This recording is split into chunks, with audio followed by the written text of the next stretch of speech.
Hi, YouTube. Thank you so much for coming to my live stream. I'm super, super excited to be here and to react to the second episode of the Unleash Your Inner Badass episode by the Reach Boss influencers today.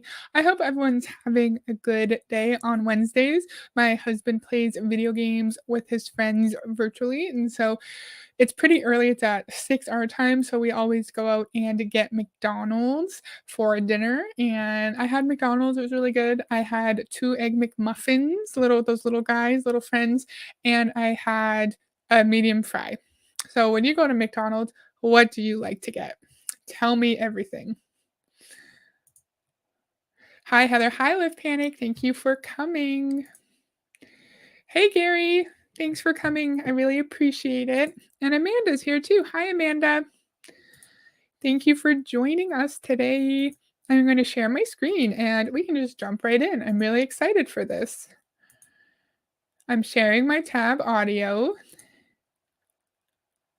Okay, here it is.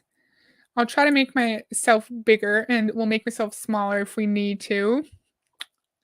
Full screen. So, this looks like it's going to be a weekly podcast from the Beach Boss influencers. I want to react to every single one, assuming I have some kind of commentary to add. So, I listened to this a bunch yesterday and today, and I do have stuff to say, which is good. And there'll be like broad conversations on like mental health, I think, really broad ones, nothing super specific. But if you don't want to hear about mental health conversations, then you can skip this one. So, ready to go, and I hope you enjoy the video. Oh, and if you don't remember the other video I did, Beach Boss influencers are an MLM coaching company. So they coach people who are in MLMs. And then Gary's telling us his order: crispy chicken snack wrap and vanilla shake. Yummers. Ooh, I don't really get the milkshakes there anymore, but the milkshakes are definitely good. I liked the strawberry the most. Oh, hi, Johnny. Thank you for joining. It's really fun to see you here. Thank you. Okay, I'm ready to start. So, welcome to Unleash Your Inner Badass episode 2. We got to episode 2. I'm very excited to be here. And we have Carrie with us today. So, we're excited. The audio is not good. There's some issues. I don't know why they wouldn't go and they wouldn't like edit in post production or whatever. Like, I think it's fair for a channel like mine to have issues, but if this is your like livelihood, then I think we should probably edit our audio, right? I don't know. Let me know what you think.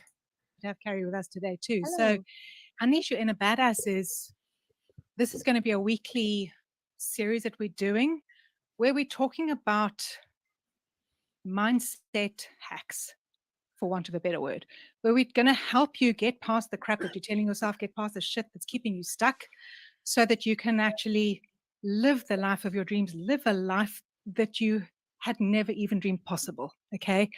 And so, if you're joining us, actually, if you don't know who we are, I'm Fran Loebscher. I'm Brandy Shaver. I'm Carrie Hyam. That's Chris That's Silvercall. Kat Krasilnikov. And we're Beach Boss influencers. And we're super excited to be here with you today.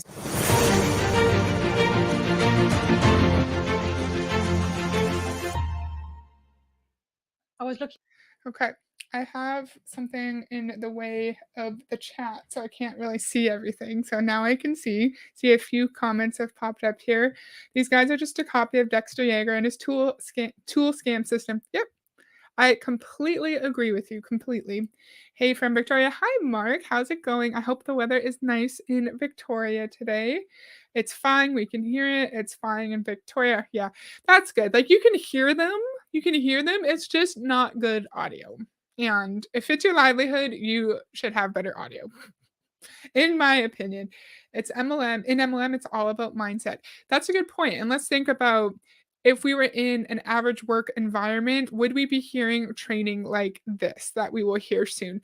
No, I'm going to argue no, we would not. The most mindset related training I've ever had is like how to problem solve, how to deal with interpersonal challenges with your coworkers, never about how to get past all the shit in your life that's tearing you down, you know? So it's just so weird to think about receiving this kind of training in like your office job or your retail job. These are the ladies who went into coaching because they bombed at their MLM. Yes, we learned that they were into debt. I can't speak. They were in debt in their MLM. Yes, you are totally right, Live Panic. Looking at this plant. Okay, this plant actually is in my bedroom. It's a peace lily. And if you can see, like there are dead leaves in here. There are yellow bits here. It's not looking as happy maybe as it could be, okay? And it hasn't got any flowers. And so I want to talk about, and if anybody of you, any of you are gardeners, if you know, like with plants, like the first thing that I need to do is actually get rid of the dead. I would need to get rid of the dead leaves. I need to get rid of the dead, and need to get rid of these yellow stalks here and these yellow leaves in order for that plant to flourish. I'm happy. Yeah. And so exactly. So if you have, you know, if I you don't have plants in my house because they're all dead. Yeah. I have fake plants that are very happy. Sorry. Aw, I know that.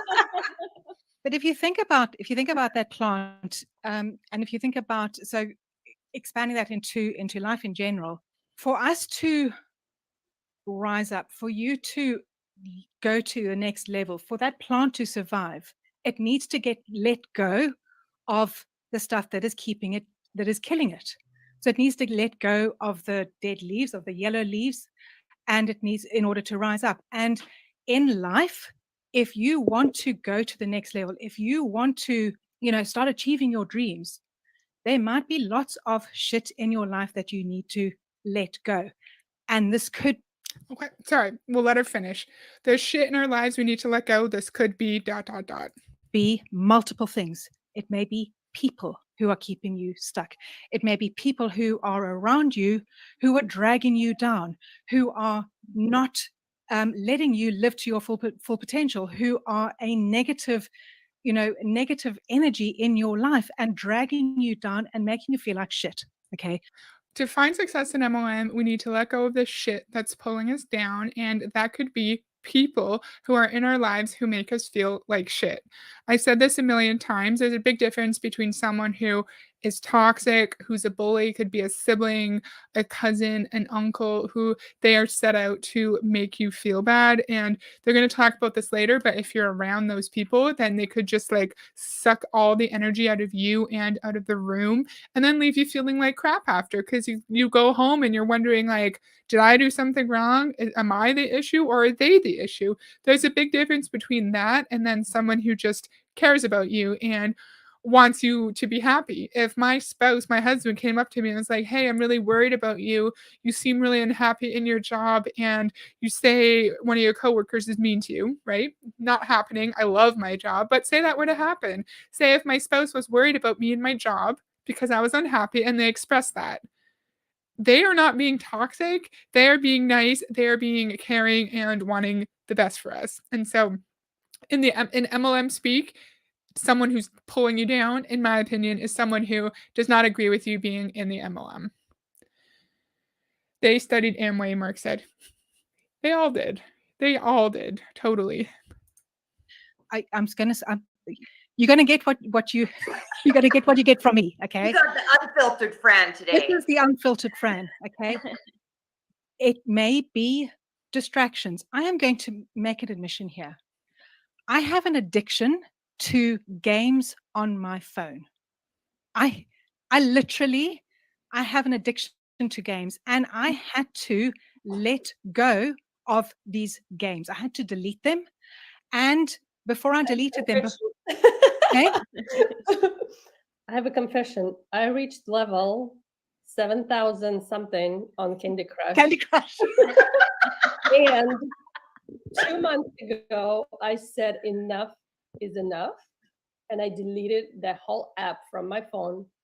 And I never touched it since then. But I'm going to tell you, it took my brain probably 2 weeks to get rid of that loop. Like, oh, I'm bored. I need to go, you know, Like Candy Crush. play Candy Crush, okay. right?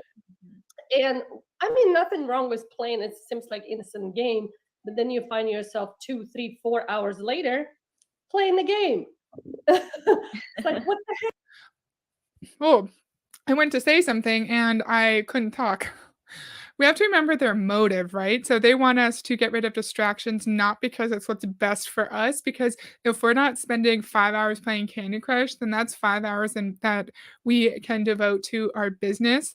I don't think they necessarily just mean those habits, those interests that take up all your time and you don't really notice you're doing it, like playing video games or playing Candy Crush, and then before you know it, half the day's gone. I think they're going to talk about this in a second. I think they're talking about anything that is not productive, that is not moving your business forward. We've seen in these coaching calls all the time that Beachbody coaches will say, like, you have to think about whether your activity is helping you move towards your dreams. You have to think about whether the people around you are helping push you to be a better person in your business. So, of course, if you're watching Netflix, it's not helping you move towards your dreams. It's helping your mental health in case you need a break and you need to turn off your brain for a minute. Maybe you are bonding with your spouse while watching a show that you both like. Maybe you're bonding with your kids by watching a show you both like. But since it's not directly connected to productivity in your business, it is a bad thing. And we need to get rid of that habit altogether. And what if we just want to binge watch some Netflix all day on a Sunday because we had a really, really hard week and that's all we want to do? That's also wonderful too.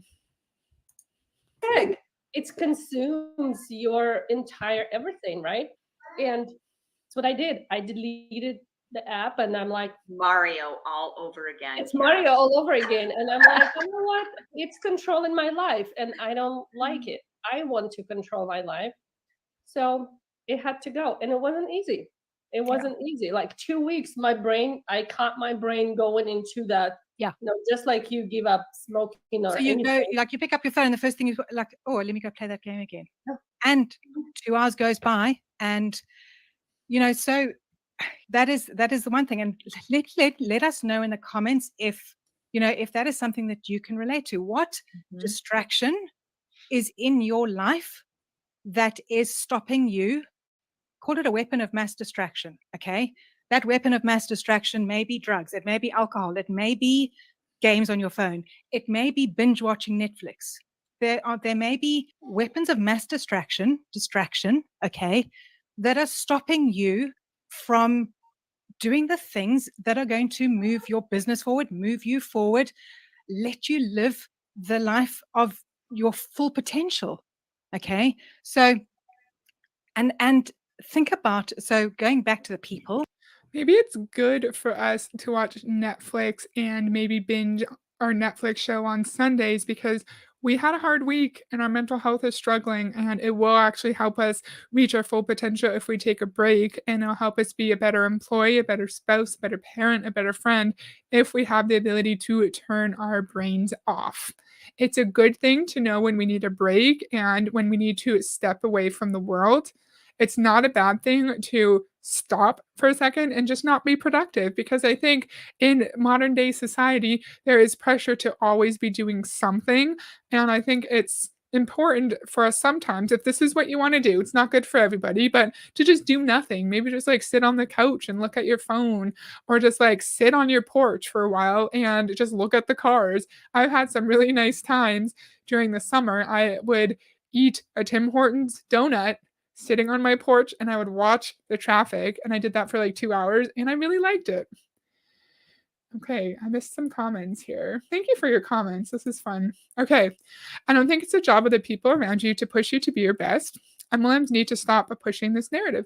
Yes, I totally agree. I completely agree. And sometimes our friends are just our friends, our coworkers are our coworkers. They don't need to be pushing us to be the best version of ourselves. That's not their job. Sometimes, like, you just want to be around people to have fun. That's a great point. Great point. 24/7 MLMs. Did they steal that from Ray Higdon? Weapons of mass distraction. I didn't even bring that up. How dramatic is that, right? And there's drugs and Netflix are in the same thing. Drugs that's not a weapon of mass distraction. That's potentially a serious thing that you need to address. Netflix should not be demonized. Netflix is a great thing. Doing nothing is great. I think, like, I really value my time of just doing nothing. I don't know. I'm not explaining myself well. Heather is an MLM expert. Thank you, Mark. That's really nice of you. Did they decide that computer games are an MLM time suck before Showtime, a real enemy to their false narrative? Maybe, maybe. And I think in this, we'll see in this episode, I don't think they prepared. I don't think they had a speech. I think, not a speech, sorry, a script. I don't think they had a script. I think they were just kind of like flying off the seat of their pants. You can really tell because they're talking over each other, they're interrupting. None of their audio is like synced properly, and I don't think they prepared enough. But I'm not one to talk because I can't do tech stuff either. I'm 100% sure I heard Ray use that phrase in a recent rant. Probably. And we probably heard a lot of MLM my God, say that word 5 times fast. MLM gurus say weapons of mass distraction. Because we always need to be completely productive all the time, right? Hi, DC. Gosh darn it, I am late. That's okay. Thank you for joining. And go subscribe to DC. She did a fantastic stream yesterday with Amy. And then I didn't realize DC did a second stream yesterday. And I just saw it like an hour ago. And so I'm definitely going to listen to that second stream tomorrow while I'm working. I'm really excited for it. So go subscribe to DC and watch her videos. Okay, let's keep going. Think about people in your life who are not serving you right now. Okay. And they may be family members. It may be friends. It may be people on Facebook who are a negative influence. Not on topic at all, but I got my blood work today. Can you see? And I get so anxious about getting my blood taken, and I was like so worried about it. And I told the phlebotomist, I was like, oh, I'm so scared, and it was so easy. Every time I go do it, it's so easy. I just get so freaked out by the needle, especially because it has to like stay in your arm. Ugh, I hate it. And then everyone's saying hi to everybody. That's nice. And then Lift Panic said hi back to DC. Sorry for the little interlude. It was just the stupid band-aid on my arm was distracting me. Influence, a negative energy, and who are dragging you down. Okay. What might you do if those people are dragging you down is, okay, what am I going to do? Right? If they're family members, maybe you need to see them occasionally, but don't spend your time, with them, because if they're dragging you down and filling with negative energy, then it's not serving you. I always feel like if I have to defend something in front of other people, like defend my business ideas, defend my food choices, defend my travel choices, defend my ways of parenting to anyone, right? Those people have to go. Yeah. Wait a second, though. There's a difference between someone questioning every little choice you make and just being an asshole to you just for the sake of being an asshole, and then someone showing concern and being like, hey, is that the best idea for you, right? And so just because someone happens to question you, that means they have to go. I don't really understand that. And I was nodding because I said this already, but there are people in our lives that take our energy and that may have a more toxic influence in our life. And that's a normal everyday occurrence to have. And occurrence to happen. And we do need to be able to function with people that don't connect with us, that don't jive with our personalities. But in the MLM context, it's not what she means. In the MLM context, I think it means people who just disagree with you being in your MLM, disagree with you spending all your time on the business instead of with them, disagreeing with like how your MLM is impacting you. Oh no, that pesky negative energy. What are we to do, right? I mean, MLM business model is vastly different than how you parent, what you eat, how you travel. Yes. I completely agree. That was a weird face. I feel like when I put the comments up, my face disappears, but that's okay. And the other thing. Okay, sorry. Another comment from DC. And random negative energy is different than someone saying, hey, are you okay with losing this much money every month? Right? completely different. People who care about us and who want what's best for us are allowed to ask us questions. Some of those people you can't necessarily cut out of your life, right? Yeah, But doesn't you mean that limit your exposure. you learn how to shield yourself. Right. And it's often just Okay. becoming aware. It's often that awareness that these people drag me down. Okay, I need to be aware that this is happening and I'm going to limit my time with them, but also know that when I do spend time with them, that I'm going to need to do something once I have spent time with them to lift myself up again, to bring back that energy, to make myself feel better about myself again. I'm nodding because it makes sense in real life. Doesn't make sense in the MLM context. Like Eric Worre says, like, weed the garden, and the weeds are the people who disagree with you. And so you just need to shut out the people who disagree with you being in your MLM. And then DC said, the stream has been liked. Thank you. That's nice. Okay, because maybe you don't love who you are when you're around them, and maybe they don't. Yeah. So That's another good thing. Do you like I relate to some of this in the non-MLM context. In the daily life context, I do relate to some of this. I'm struggling looking at the camera when I talk, so I'm going to do my best to stare into the camera's soul. love yourself when you are around some people or doing something or whatever? That's a Yeah. good one. Yeah. That's a good nugget. Do you love yourself when you are ... Yeah. Because the other thing, and this is huge, is letting go of shame, letting go of past shame that is keeping you stuck.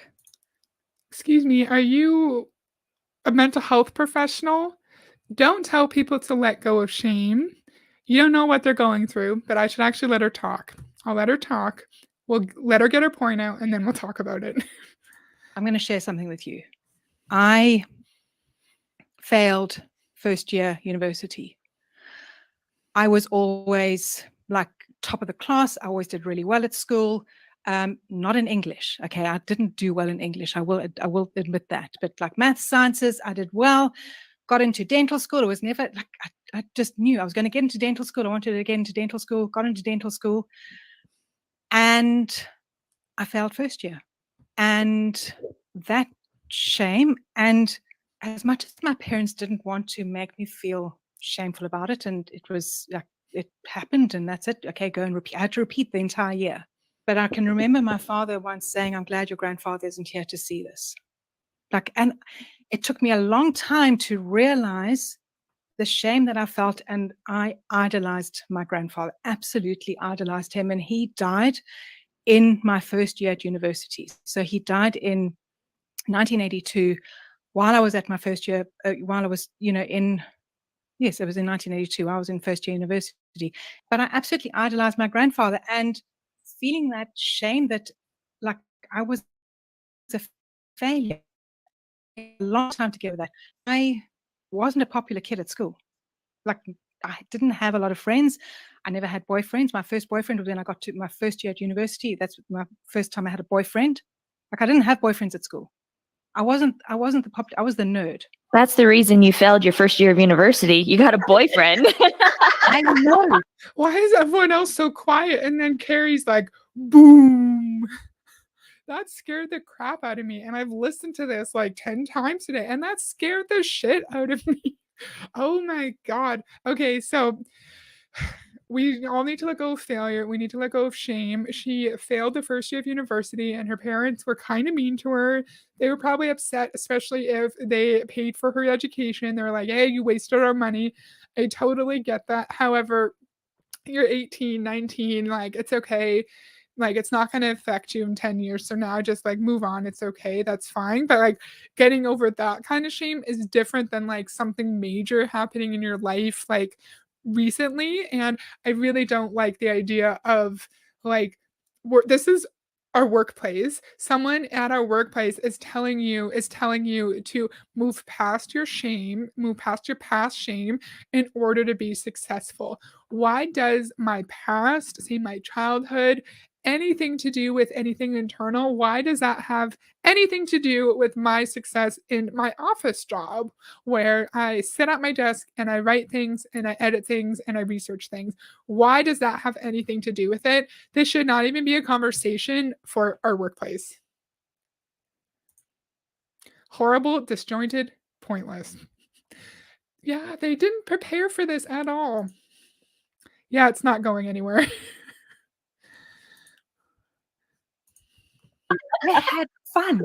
And all the fun. I And had all the so fun. much Also, what was the point of talking about you being a nerd in high school? Like, are you saying like, look, I was so nerdy as a kid and now I'm all successful in my MLM, so that means you can do it too? Like, we were all weird in high school. I was weird in high school. Like, I was like a field hockey person, ice hockey person, obsessed with band. I played the flute. I had like my little band group, and then my other little friend group. I didn't have that many friends. I had a few good ones. I was not a popular kid. That doesn't matter. You're kids. You're a kid in high school. What she's basically doing is steps 4 and 5 of the 12 steps. Ooh, what do you mean? What are steps 4 and 5? Let us know, Johnny. Oh, my eye's itchy. fun.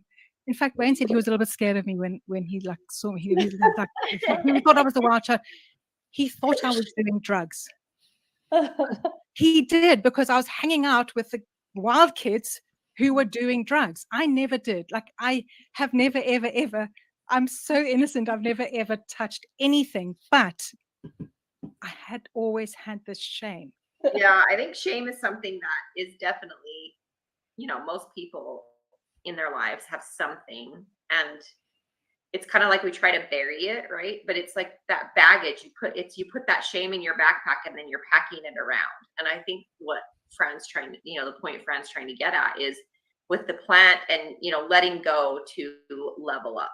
And you've got to let go of the shame. You've got to let go of, people say this all the time.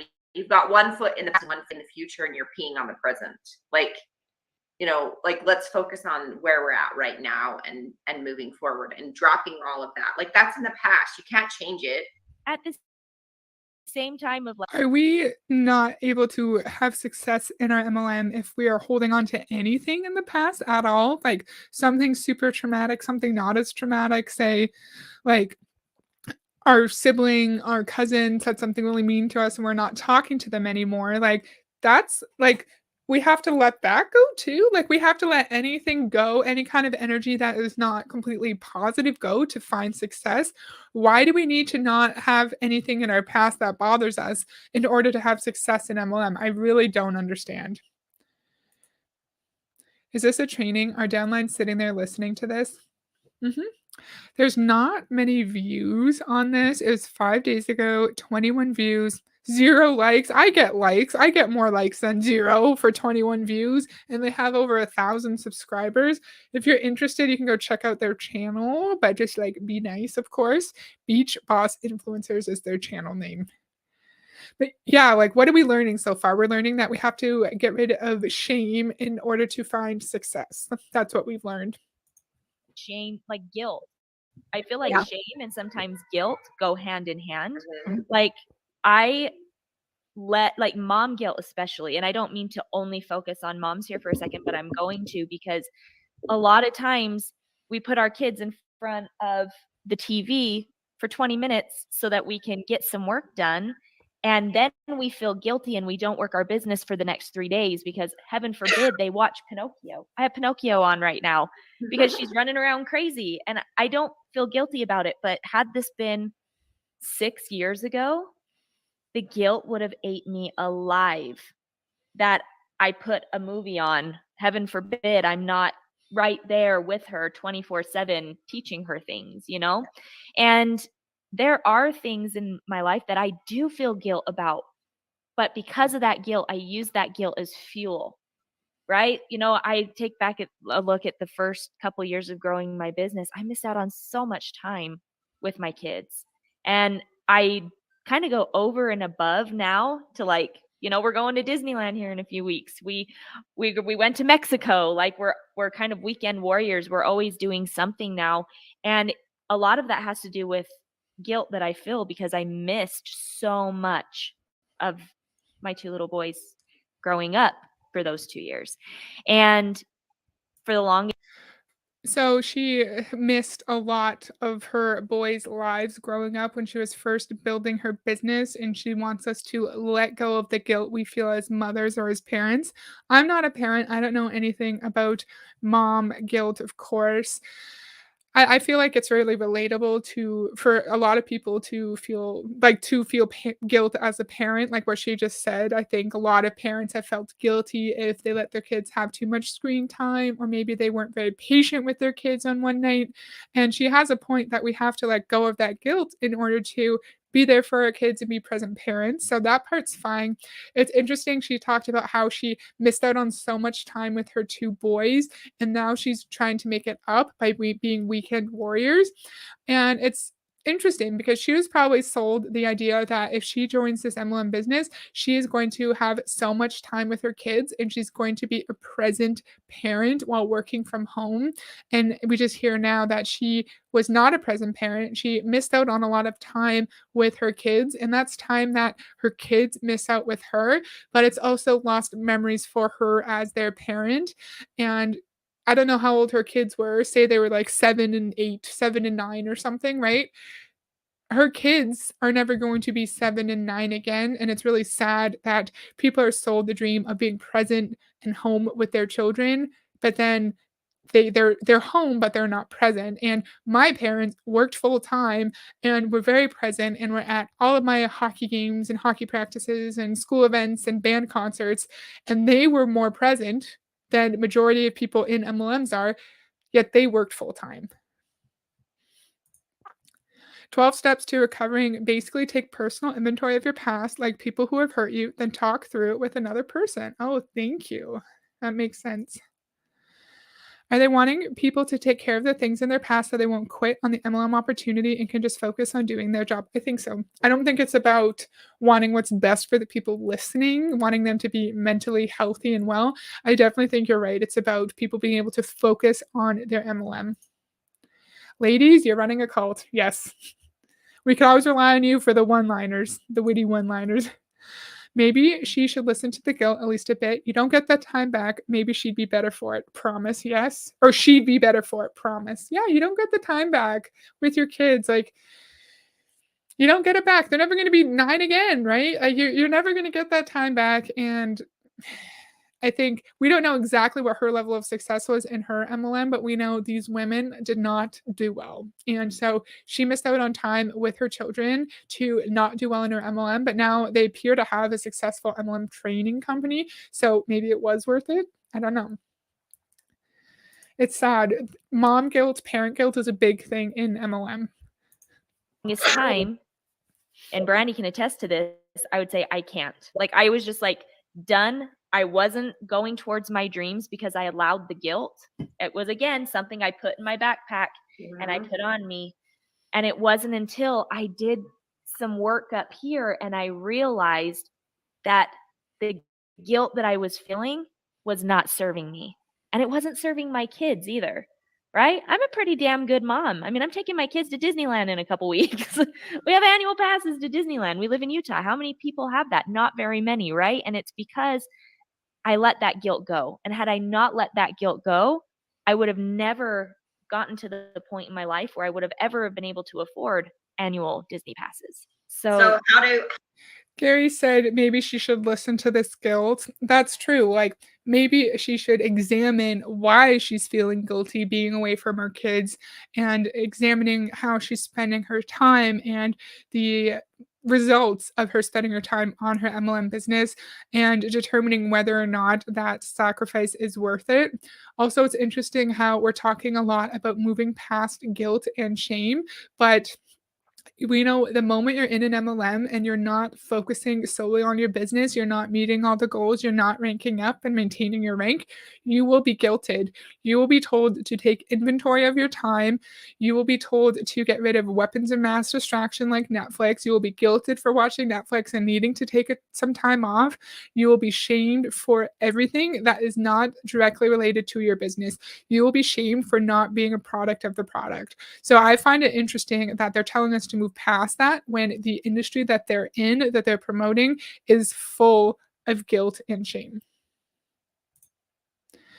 Taking your kids to Disneyland does not make you a good mom. I agree. I agree. Good point. They make it sound easy to just let guilt go. It's so hard. And if you are going to let guilt go, it's not going to be because you watch some very unprofessional YouTube podcast. It's going to be because you actually examine your life, examine what's important to you, and if needed, if necessary, you seek help from a mental health professional.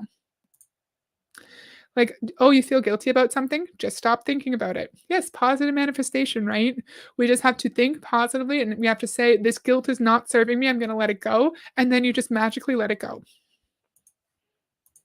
How do people take out the rocks that they've put in their backpack, Fran? What's the skill we need to I teach them? I have a good hack here. I remember my parents, they never had time for us. They worked multiple jobs. Trying to keep you alive. I saw them probably, they both would be getting home at 8, 9 p.m., right? And mom would make quick dinner, we'll eat, and we'll go to bed. Kirsten L is here. Hi, excited to catch one of your lives. And your name is Kirsten, right? Kirsten. Hi, Kirsten. Thank you for coming. We're reacting to a podcast from the Beach Boss Influencer YouTube page. They're telling us to get rid of shame and guilt in our lives. So we also couldn't afford Disneyland or anything. I was going to grandma's house for summer, and that's because they had to work and they couldn't take care of me when they didn't want to leave me home alone. So they would. Kirsten, I'm glad I pronounced your name right. Thank you for confirming. Transport me 2,000 miles away to grandma's house so I wouldn't just be home alone all summer. So they didn't have time, they didn't have money, they did the best they could. But now, 40 years later, what do I think of my parents? The most loving, caring, understanding, and awesomest parents the kid could ever have. Did I have a bunch of toys? No. Did I get a lot of time from them? No. Did I get vacations? No. Did I get clothes? No. But they were the most amazing parents in the whole wide world. Why? It's not what they gave me, it's how they made me feel. So if you don't have money or time to give to your kids, but tell them, right, we can't do it right now, but maybe we can do it later, right? Mom needs to work right now, but later, just give them that attention, look them in the eye and say, what's going on? So that's kind of like my point of view. And I tell my kids all the time. Yesterday, I was going to pick up Rami from work at 9. Okay, we're going to pause because they're going to say something else. I don't hate that advice that like you need to like just communicate with your kids. It's not always about the money and the time. It's just making them, she's going to say, listen a second, I think. I don't remember if she already said it, like making sure that they feel loved and safe and protected. But some kids need more attention. Some kids need their parent there guiding them. Say you might have like a diagnosis, you might have a health issue, or you just like you might have behavioral issues. Some kids need you there, need direct supervision. Some don't. And so if you were to tell one kid, hey, I can't do this right now, they'll be like, okay, and then go read a book. Another kid might not react well. And so she's not wrong in the sense that to be a good parent, you do not need to give your kids fancy presents and fancy trips, but some kids needed more attention. Some kids need more financial support if they have a health issue or behavioral issue or something. Okay. Some parents don't have the luxury of not working a shit ton. It's a struggle for a bunch of people to make income to support their family. Yes. Yes, like her parents, she has a story where her parents didn't have a lot of money and they had to focus on just working to provide for her. And at the time, now she's looking back at it and she's appreciating the sacrifices they made and she's realizing that they just did what's best for her. At that time, when she was a child, did she have that same appreciation? Probably not, because she was a kid and she didn't understand. So your kids, when they're little, are probably not going to understand why their parent is constantly working and looking at their phone. Okay, I'm missing some comments here.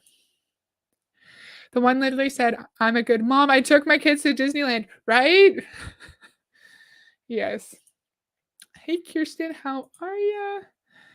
It's a bullshit backstory, people. Yeah, it's the same, like, why story, rags to riches story, right? Coming from that kind of household, it really hurt me that they didn't spend time with me when they weren't around. How do you feel safe or important, right? And, like, as a kid, I feel like you might not have the maturity to realize why they're not around. You might not have the maturity to realize, okay, they have to work so we can keep our house, so we can have food, so I can have clothes. When you're 6 or 7, you don't get that. At least I wouldn't. Oh, were you feeling sick? Well, I'm glad you're feeling better now, Kirsten. That perspective is really important. I agree completely. I'm glad you're feeling better too, Kirsten. They can't make empty promises either. Like if they tell their kid maybe later, then they should follow through. Yes. The problem is later will never come if they're in an MLM. Yes. You guys feel me. You get it. Kids feel love when they feel secure. If mom or dad are hardly ever there, where is the security? That love. Yeah. Yeah, and as I already said, a 7-year-old, a 10-year-old is not gonna understand why their parents are always gone. They're not gonna understand why their parents' face is always in their phone. Why they can't watch a movie with them after dinner. Why they can't just sit there and eat dinner with them without being on their phone. Kids don't get that, and it's easy for the woman cat to look back and have that really mature response now as a grown-up. At the time, it could hurt kids' feelings. Why am I getting riled up? It's okay. And then, yes. Oh, yeah. So DC is just agreeing with what Johnny said earlier. Okay, I'm going to click play. PM. I forgot. He calls me at 9:15. So she's talking about forgetting to pick up her kid from work. Mom, did you forget about me again? I'm like, yes, I did. So am I gonna stay now in the dark alone? He's almost 16, okay? And He's huge. he's 6 feet tall. I'm like, yes, you are. And I'm like, I could have gotten out very easily. And I almost went there and I said, listen, when I was his age, it took me 40 minutes on the bus to get to school. Not school bus, public bus, with all other people in it. Did you guys hear a laugh in the background? My husband is playing video games virtually with his friend. And I just heard the loudest laugh. They sound like they're having fun. 40 minutes on the bus, and then you have to wait for it sometimes for a whole hour in the freezing weather, in the rainy weather, in any weather, right? And I didn't die. And I didn't think that my parents were assholes for making me do that, right? So for him standing 5 minutes alone on a well-lit street, it's not, end of the world, right? Sure, it's not the end of the world. It's fine. Like, you're right. Your 16-year-old son is not gonna die. He'll be fine. However, if he's upset because he thought he was gonna get to go straight home and then he was waiting in the dark for you, I think those are really valid feelings. And you can still think he's not gonna die and it's fine and not be upset and feel mom guilt, but still validate his feelings and say, I'm so sorry. I forgot. I'm leaving right now. I'll be there in 5. We can still teach them a valuable lesson while also validating their feelings. Oh, okay. I am not on Instagram. I am not a social media friend at all. So I am not. Thank you for asking, though. It's hard to be a parent. It totally is. That's awful. Why are they laughing? Oh, my kid's upset because I left him in the dark. Like, that's not funny. And if my parents left me in the dark as a kid, I would be upset too. I mean, forgetting your kid is the problem, not the transportation issue. And I get their point. Like, don't obsess over it for a week and think I'm the shittiest parent in the world. How could I do that? Don't do that, but still apologize and validate your kid's feelings. Any parents here, Any parents here who've ever had to go pick their kids up, have you ever forgotten to go get them or like made them wait? And if so, how did you react when if they were like upset or annoyed at you? Did you laugh or like say sorry? I feel like the nice thing to do is say sorry. Forgetting him again is a problem. I completely agree. Like, we make this stuff up for ourselves. Oh my God, I'm a bad mom. I forgot about my kid again. I forgot about my kid again because I was working. You're working at 9 a.m. What about 9 p.m.? Sorry, what about the time freedom? Why are you working so late? And I literally forgot. I lost track of time because I was so into my work. Right? So for all of those who have that mom guilt, it's literally you making this whole thing up. There's no Also about the mom guilt, we are told to let go of our mom guilt, but we know in MLMs we're going to get shamed if we decide to put our children in daycare, if we decide that we want to work outside the home and have like a separation and do things outside the home without our kids. So you're telling us to get over guilt, shame, and mom guilt, while those three issues are so prominent in your freaking industry, ladies. such thing as a bad parent or bad mom if you give your child at least 5 minutes of attention every day. 5 minutes to make them feel like they're seen, they're heard, they're understood, they're loved, they're safe. That's all they need. They want to feel that they're safe and they're heard and understood. And yes, I will forget to pick him up probably again multiple times, but this is I life. laugh. This is my life. Like, I forget. I'm like, oh crap, it's 2:50 and I was supposed to pick up River at 2:40 at school. I've done it many times. Many times. My kids always were the last ones standing at the, bus not like the school pickup line. Always the last ones. And he would be like, Mom, could you come like 10 minutes sooner? I was like, if I come 10 minutes sooner, I will be standing in the pickup line for hours. now. Oh, yeah. I was like, I don't want to do that. So Yeah. you'll be the last one every time. Sorry, deal with it. And I want to just add a little thing to what everyone. Sorry, deal with it. Not going to validate you at all. I'm not going to tell you it's fair that you're annoyed that you're waiting so long and that you're always the last one. I understand that could be embarrassing or awkward, and I'll try my best to get there earlier, but because of my work schedule, I can't promise you that I'm going to get there earlier, but I'll try. Why can't we just say that? You want to say it is so often when we sit with this guilt, with this shame, with this fear of what happens if somebody finds out. Often it's like this fear of somebody finding out that you think you're a bad parent, you're a badass parent, or you're a badass marketer, you're badass whatever, but you're sitting with this guilt, this shame, this fear of, it's often imposter syndrome, but fear of somebody finding out that you are a fraud. Get out of it and look down and see, number one, is there any externally verifiable evidence? Like, look for data. Is there any externally verifiable evidence or data that you are a fraud, that you are a failure, that you are whatever the story is that you're telling yourself? Because generally there isn't, and it's shit that you're making up here. And it's a story that you're making up here.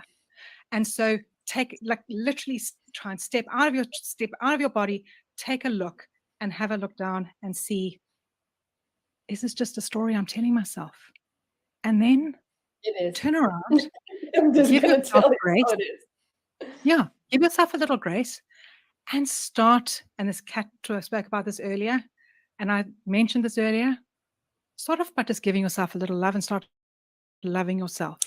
That's not awful advice. If you're having negative feelings about yourself or a situation, try hard to separate yourself from it and look at it from an objective standpoint to see if there's any merit to your potentially toxic or negative thought cycle that you're stuck in. However, that kind of skill is a really, really hard thing to achieve. And I feel like your average person who's stuck in a negative thought cycle will not be able to achieve that, to be able to do that skill just by simply enjoy listening to these women on a podcast telling us to stand outside of ourselves. Ooh, covered the light. Stand outside of ourselves and objectively examine the situation. I feel like that comes, if depending on the person, that skill can come from maturing and growing up and learning, or it could come from working with a therapist to figure out how to get yourself out of thought cycles, because negative thought cycles can last for months for some people, and we're not going to learn how to stop them by watching this podcast. I missed a bunch of comments. Okay. Okay, forgetting your kids again. Oh, the light suddenly changed and now it's like I look weird. That's okay, whatever. Forgetting your kids again and again and laughing about it. I wouldn't ask her to look after my kids if she was a neighbor. We never forgot our kids and we're never late, right? I'm sure if you happen to have been late, doesn't matter if your kids are 18, 19, you say, hey, I'm sorry for being late. I'll try to not be late next time, right? I feel like I'm raging, but how does 5 minutes cover homework, meals, chores, etc.? Because this kind of thought easily turns into parentification of kids or older siblings. That's fantastic. That's such a good point. Yeah, 5 minutes of attention a day, but like if they're 6 years old, you need to cook them a meal. You may need to help them shower. You may need to, like, you will need to put them to bed. How does that cover everything that you need to do to take care of kids? Yeah. I wouldn't buy soap from them or work with them, horrid people. As a kid who's been forgotten a few times, my parents were always apologetic and didn't tell me to feel what I was experiencing any less, right? It was genuine humility and genuine apology. My face is totally gone. Like parents make mistakes and that's fine. You just need to apologize and then everyone can move on. I completely agree. We are successful without an MLM. Yes, I completely agree, Mark. They are really going deep, trying to keep people in their biz. Yes, you guys get it. Because generally we don't love ourselves. We often hate ourselves, okay? And it starts with ourselves. You've got to start loving yourself, okay? And give yourself a little grace. Nobody is perfect. I can tell you also a few things about shame and guilt, because those are two very heavy rocks that a lot of us carry around. And the truth is, every single one of us, done something that we're not proud of. There's no even one single person who can say, I'm innocent and I'm perfect, right? We all have done something. So we all have that baggage that we carry around, and the heaviness of that baggage is on you. You're the one who make it heavier, right? Sure, we all have baggage, but my baggage as someone who is holding on to shame from something 2 years ago is different than the baggage of someone who went through a traumatic childhood experience, and them feeling the impacts of trauma is not on them. It's not on the trauma survivor to lessen the load of their trauma so they'll stay in your MLM coaching company. The weight of our backpack with our baggage is not on us. No, we cannot, not everyone in the world can control their thoughts, can control their emotions. Some people can, other people cannot. Other people may be able to with the help of medication or a therapist, but we can't just control the weight of our baggage. Okay, Heather, would you be able to turn on the captions for the YouTube video you're reacting to? Yes. I'm sorry if it's a bit quiet. It's not going to be very accurate. I'm sorry, but thank you for asking. I hope that's helpful. Okay. I love what you said about therapy, Heather, and thoughts. Yes. Not all of us can control our thoughts. Okay. Hopefully these captions are kind of accurate. I turned them on for our Mary Kay video and it was something they're talking about PlayStation. So hopefully these are more accurate.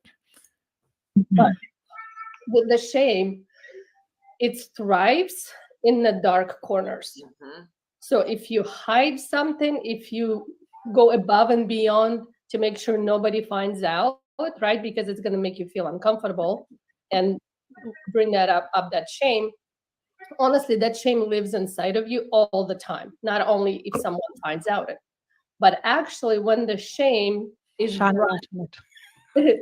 the shame is brought up to the light, when you actually share those unproud moments with someone else. Just like I said, I've done things friends haven't done, but I don't have shame about it because I've spoke about it and I realized, well, it's not a big deal, right? We all get crazy when we're young and we do stupid things, but we learn something. And then sometimes it made me who I am now. So I'm actually proud of that experience in some way. So shame thrives in dark corners. So if you let it out, well, I don't mean go and make a post on social media about it or whatever. Find someone you trust just to talk about it. As soon as you let that dark secret out, it loses its power instantly. Like you're not going to feel shame anymore about that experience as soon as you find someone to tell that who will understand and not judge you. No, where our shame, our guilt is not just going to disappear because we are telling someone about it. I appreciate the part about telling someone you trust and who's not going to judge you, but there are things that I will only tell my parents, my husband, and my therapist. I'm not telling anyone else about it.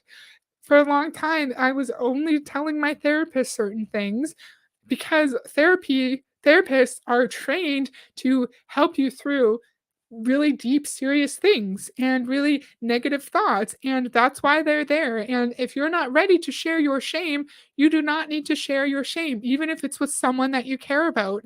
It's on you to determine when and if you actually share your shame and your past. And in what other work environment do we need to share our shame, our guilt, and our past to be successful? Why are we even talking about this for our network marketing business? I'm getting annoyed. The kids are going to be adults one day, forgetting them at a nursing home, right? I understand what she's saying about not suffering with your shame by yourself and speaking up about your experiences if it is a safe place and you're not harming others by sharing. Yes, I completely agree with you. And if it's a safe space, you're ready to do it. You don't feel pressured, you don't feel rushed, and you feel like you have the support to do it in a safe way. Yes. Talking with someone who is a licensed clinician is so important. Yep. And not everyone has the ability to do so. So I do appreciate her advice, sharing with someone that you love, that you care about, that cares about you. But I don't like the insinuation that once you share, your shame no longer has power. Because it can help, sure, but you're not going to magically be able to move past that just by talking about it necessarily. It's a long process. So that's shame. Guilt is a little bit different. And guilt requires forgiveness, not of the thing that you did, because it's fact, right? You did something or whatever, and you can't change it. So the fact is the fact. So we don't have to forgive the experience, but we have to forgive how we felt about it. So if you felt bad about yourself not, playing with your kids 24/7, you have to forgive that feeling. That's all it takes. So you don't have to forgive the fact that my kids, I did it to my kids too, had to stay alone and wait for me on the school pickup thing for an hour in some cases, right? Okay, that happened, right? But I forgave. You forgot them for half an hour? Why didn't you go get them the moment you realized? Why are they waiting for half an hour? Oh, How I felt about it. I forgave that shame and guilt and I let it go. So now when he calls me 15 minutes past the pickup time, I don't feel guilty. It's just life, right? It's just life. It will happen again. I know it, I know it will. But I don't feel guilty about it. And when we release that energy of guilt and shame, it's going to give you more space to do other things. more energy to do other things, more ideas. It's going to create different energy where people want to hang out with you, although you did this, and you did this. If we let go of our shame and our guilt, we'll have more energy and time to devote to our business. And if we let go of our weapons of mass distraction and we separate ourselves from those who give us negative energy, then we will have more time and effort to devote to our business, where we're probably losing a significant amount of money. So this helped me a lot just to understand mechanics of all of these feelings, and we are the ones that make those rocks heavier. So somebody has a question. It says, is there another word to use besides grace?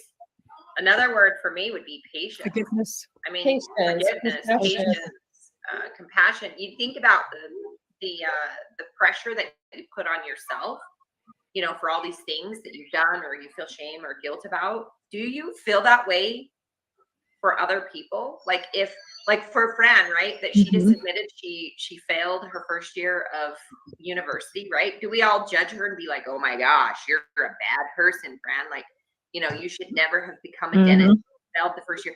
Is that really what we're doing? Like, if we're not willing to do that to Fran, what's the reason we're willing to do that to ourselves? Right? I would never say that to Fran, and she knows that, right? Like, I would never judge her for failing first year. I didn't even go to first year, right? Like, for missing first year or, you know, failing first year when I didn't even go to university, right? I went to a trade school. That would never be in my being to judge somebody else for their failures or their shame or their guilt, right? Like, so we are told to have patience and forgiveness and compassion to ourselves and put less pressure on ourselves. But if we are in our MLM business and we decide to have compassion for ourselves and take a step back when we need to, we are going to be shamed and guilted. We are going to be told that we are not a good parent. We're going to be mom shamed. We are going to be told that we're not willing to sacrifice in order to reach our financial goals. So everything they're saying here is completely opposite to the reality of actually being in an MLM. And she's saying, if we're not going to judge Fran for failing her first year of university, why are we going to do that to ourselves? Again, everyone judges everyone in an MLM because you are competing against everyone in your company. And we hear all the time how people were friends with their sidelines in their MLM. And then the moment they leave, they're not friends anymore. People are bad-mouthing them. People are blocking them. More energy to do other things, but not parenting. Yep, more energy to devote to my pyramid scheme. Oh my God, that girl in the top left-hand corner does not have her microphone turned on. I've done that so many times. I do not know how to do technology at all, but I'm not trying to be professional here. I'm not trying to like have a fancy channel. They are. And so I feel like they should have figured out how to make their mics at the same level or similar level. DC, you're good at this stuff. Is that a hard thing to do? Like, do you need to have fancy technology in order to have everyone at the same level? My guess, probably not, but maybe I'm wrong. And then DC agreed with Gary. I feel like they're trying to assuage all their own issues and validate them at the same time. Yes. My opinion is we should learn from our past mistakes and try our best not to repeat them. Yes, that's a good way to look at life for sure. Oh.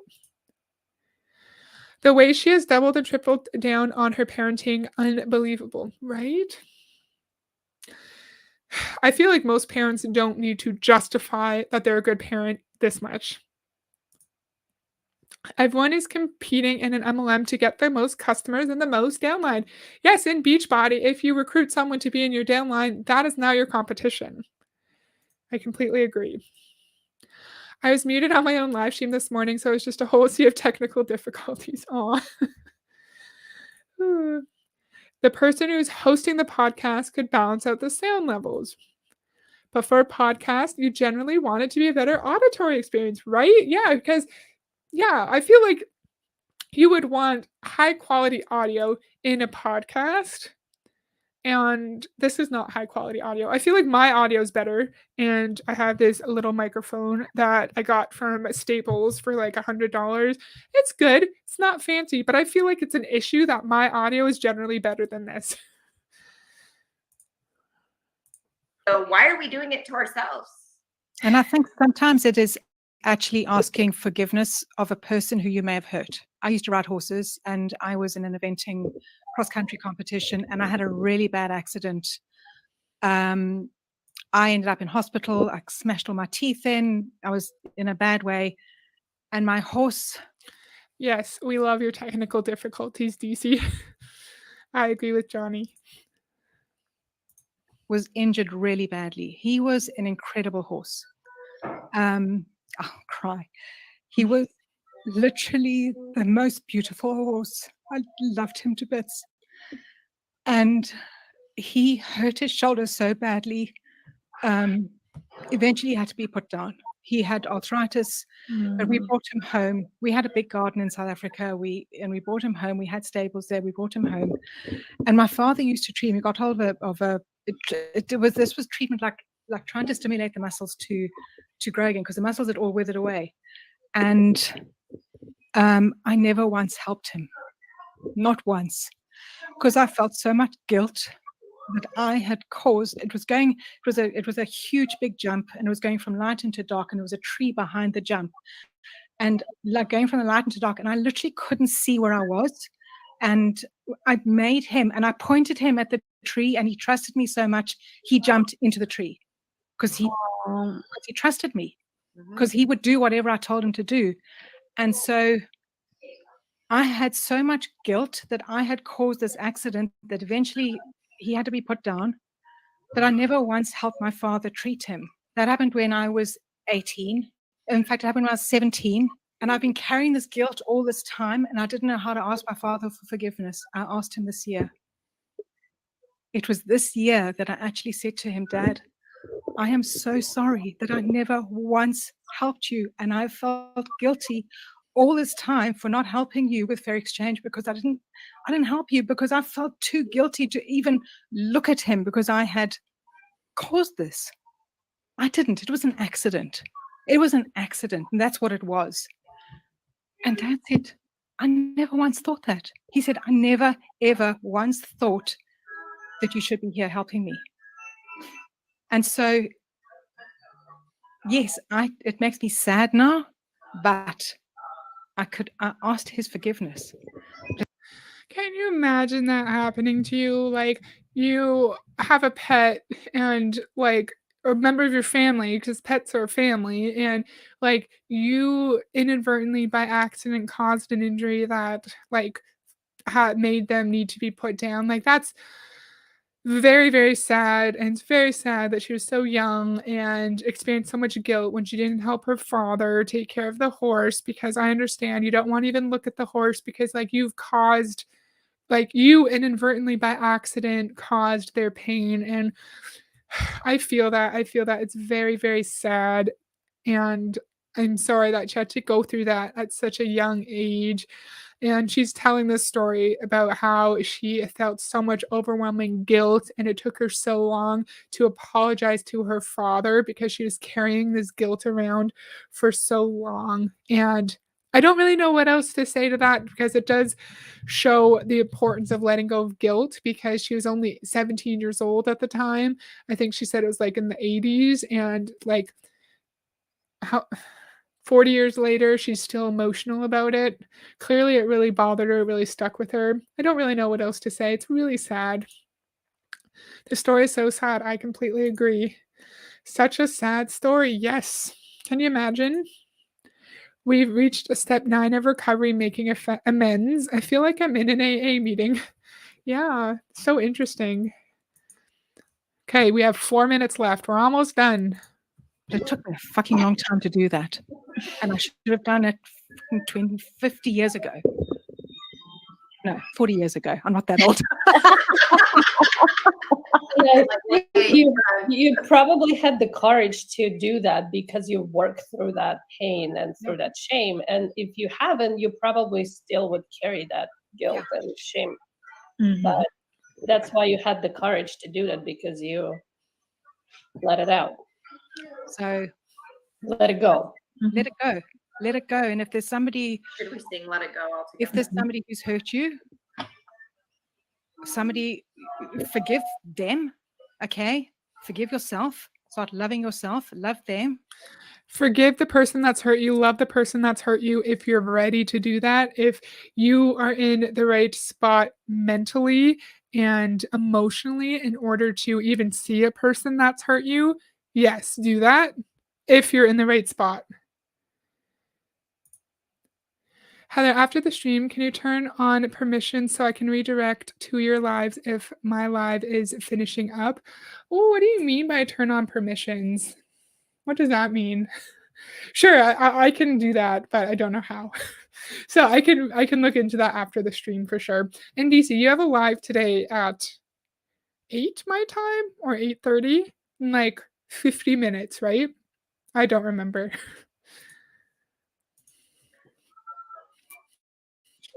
Love wins. Hmm. Let me end on Well- that, because love always wins. What was the name of your You'll send me a screenshot. Okay, do you mean in the email? In my email? Because I did send you an email today. Your say hello to DC email. Okay. This is overly vague. I think it's a very personal thing for every situation or event. Yes. I completely agree. And while I really sympathize for her with her story of her horse, I wonder why this is being shared on an MLM call. I do think it's because they're always taught to be vulnerable and to show emotion, and then you are able to relate to more people that way. I've suddenly turned really orange. Sorry for being orange all of a sudden. MLMs make people fake. Yes. Bringing the technical difficulties to Heather's streams. That's funny, Johnny. horse, Fran? He was called Fair Exchange, and we'd actually swapped him. So I had another Mm. horse, and I got a picture. He was just the most beautiful horse ever. And there was another horse. So I didn't. He was too big for me. He was too strong-willed, and the people who we used to stable with, they said, "Like, you've got another horse. I think you'd like him." And we literally did a swap. Mm. So Mum said, let's call him Fair Exchange. We called him Fair Exchange. He won Horse of the Year. So I was the youngest person to ever win Horse of the Year in 80. Long time ago. That was the year my parents were married. I wasn't born for 10 more years. I was 1 year old. I think it was maybe 1981. I've got a picture upstairs. Anyway, I'll show you one day. But yeah, he was beautiful. Beautiful. So, And I never rode what- again. what are never you all ever- letting go this time? Yes.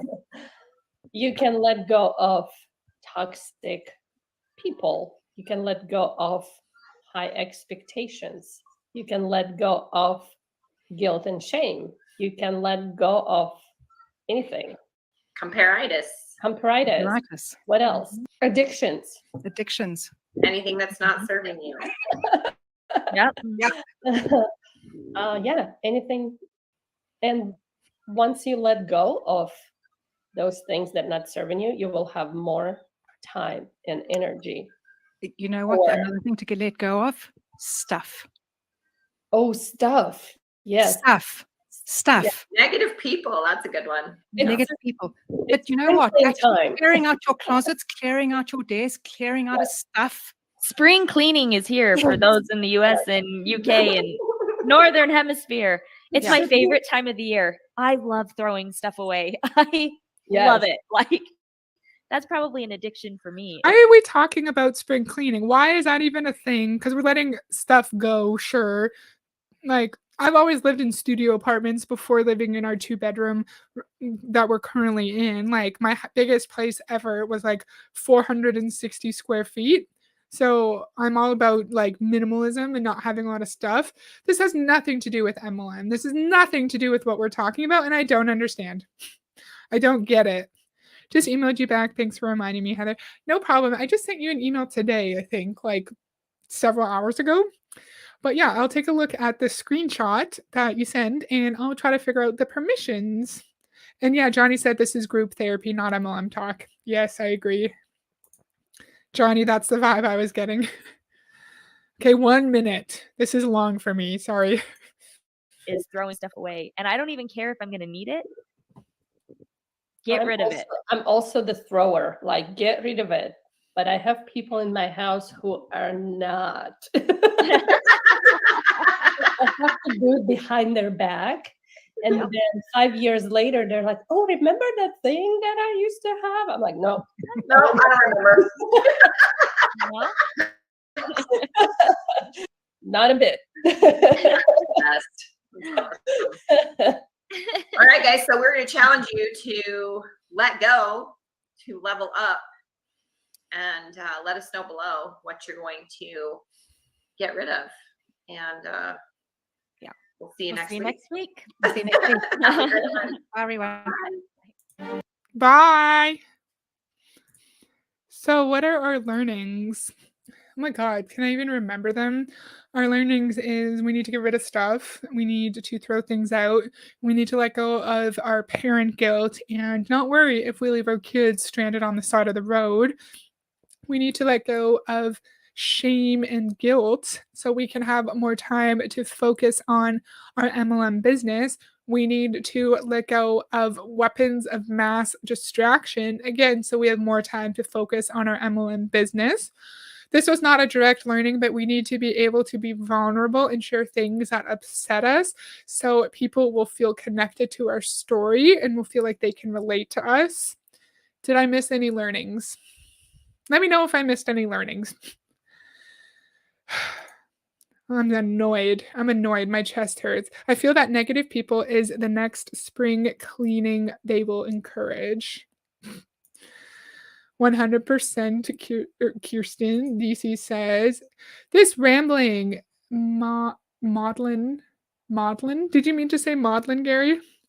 Someone's calling me. No, thank you. Would be of no help to their students. Interestingly enough, hoarding occurs when trauma occurs in. Oh my God. Interestingly enough, hoarding sometimes happens when trauma occurs in life, even as a child, and not having security, which she said her family members wouldn't give up stuff. Oh, yeah. Interesting. Your kid shouldn't be upset if you continue.